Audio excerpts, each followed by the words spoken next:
Savaitgalį sporto arenose laukia intriguojančios komandinių sporto šakų varžybos. Lietuvos moterų krepšinio lygoje nesibaigė staigmenos, o Lietuvos krepšinio lygoje susikaus favoritai Kauno Žalgiris ir Vilniaus Lietuvos Rytas. Su Rytu visą laiką būna varžybos, ar lemia ar nelemia, vis tiek jos yra tokios principinės. Reikia visas varžybas žaisti 100%, yra, sakykime, varžovų, kurie yra principiniai. Lietuvos futbolo čempionate nesėkmių seriją sieks nutraukti čempionai Vilniaus Žalgirio futbolininkai. Mūsų žaidimas šiuo metu nesiekė to pernykščio lygio be jokių abejonių. Lietuvos vyrų rankinio lygoje prasidėjo atkrintamosios kovos. Viena iš neparankiausių komandų lygoje mums ir vienintelė komanda, kuri šiemet Lietuvos čempionate mums nugalėjo. Lietuvoje vykstančių sporto varžybų tvarkaraščius rasite Facebook paskyroje Lietuvos sporto anonsai.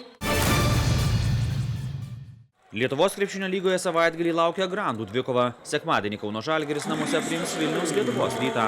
Nors turnyrinėje lentelėje šios rungtynės nieko nelems, Žalgiris jau užsitikrino reguliariojo sezono nugalėtojo titulą, o Lietuvos Rytas antrą vietą, tačiau kaip visada laukia principinė dvikova. Niekada nežiūrim į turnyrinę lentelę, išskyrus sezono gale, sakykime, ne?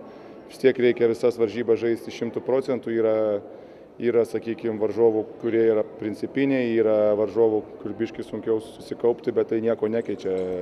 Sakant, krepšininkas turi atlikti savo darbą 100%, kaip ir bet kurioj kitoj profesijoj. Su Rytu visą laiką būna varžybos, ar lemia ar nelemia, vis tiek jos yra tokios principinės. Ir visą laiką būna sunku. Ir aš manau, šios varžybos bus ne kitokios, tuo labiau, kad paskutinius du kartus prieš juos pralaimėjome. Taip kad, manau, tikrai laukia svarbios ir įtemptos rungtynės. Šį sezoną Žalgiris ir Lietuvos Rytas pasidalijo po 2 pergalės. Po to, kai prie Lietuvos Ryto vairo stojo Tomas Pačėsas, Vilniečiai Žalgirį įveikė 2 kartus iš eilės. Pasak Martyno Pociaus, atėjus Pačėsui, Lietuvos Ryto žaidimas pasikeitė. Komanda tikrai rodo žymiai fiziškesnį žaidimą, žymiai daugiau kontakto gynyboje.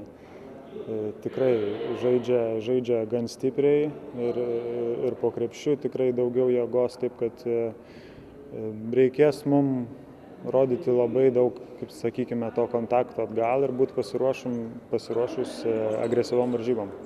Labai atkakli kova vyksta dėl aukštesnių pozicijų ir savo aikštės pranašumo atkrintamosiose varžybose. 3. vietą užimantis Vytautas 2 pergalėmis lenkia Juventusą ir 3 pergalėmis Neptūną ir Šiaulius. Vos pergalė nuo pastarųjų atsilieka 7. vietoje esantis Lietkabelis. Paskutinį kelialapį jau beveik užsitikrino 8. pozicijoje esanti Pieno žvaigždžių komanda. Iki reguliariojo LKL sezono pabaigos liko 3 turai. Nesibaigė staigmenos lemiamose Lietuvos moterų krepšinio lygos rungtynėse. Finalo seriją netikėtą pergalę pradėjo Kauno rajono Hoptrans Sirenos. Pusfinalyje čempionę Utenos komandą įveikusios Sirenos pirmose finalo rungtynėse svečiuose nugalėjo kitą favoritę Marijampolės Sūduvą. Antras finalo rungtynės Sirenos žais pirmadienį namuose. Netikėtai prasidėjo ir kova dėl bronzos medalių. Vilniaus Kibirkšties krepšininkės svečiuose 1 tašku įveikė čempionės titulą praradusią Utenos komandą. Antros serijos rungtynės vyks penktadienį Vilniuje. Finaluose kovojama iki 3 pergalių. Lietuvos futbolo lygos 7 ture susitiks lyderiai Trakų ir Klaipėdos Atlanto futbolininkai. Po 6 turų po 15 taškų turintys Trakai ir Atlantas 2 taškais lenkia čempiono titulą ginantį Vilniaus Žalgirį. Aiškiais lygos favoritais laikyti žalgiriečiai negali laimėti jau 3 rungtynių iš eilės. Čempionai tik lygiosiomis sužaidė su lygos naujoke Jonavos Lietuva.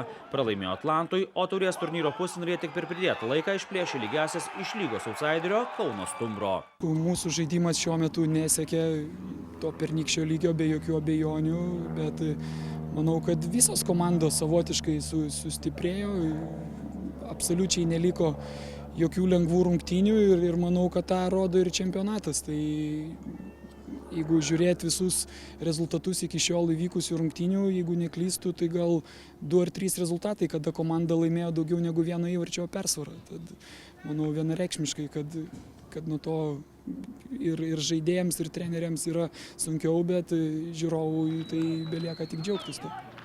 Prieš sezoną Žalgiris kėlė tikslą Lietuvoje nepralaimėti nei 1 rungtynių, tačiau šios viltys subliūško jau 6 ture.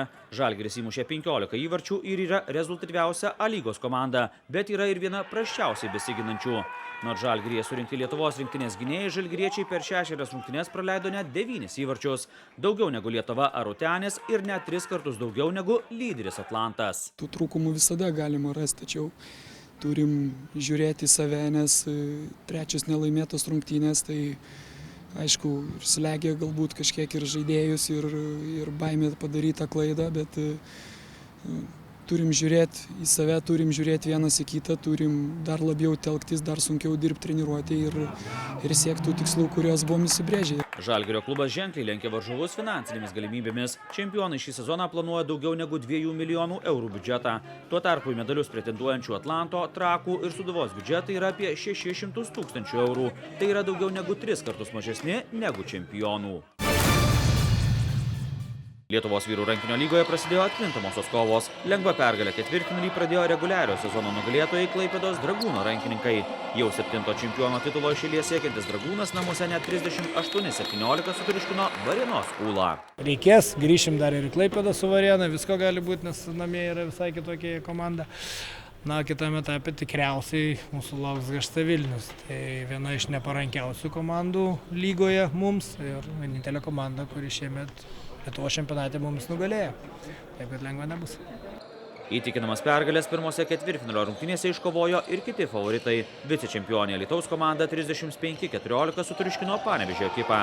Trečią vietą užėmęs Kauno Granitas 31-18 nugalėjo Vilniaus Šviesą, o Vilniaus klubas 30-21 įveikė Šiaulių Dubysą.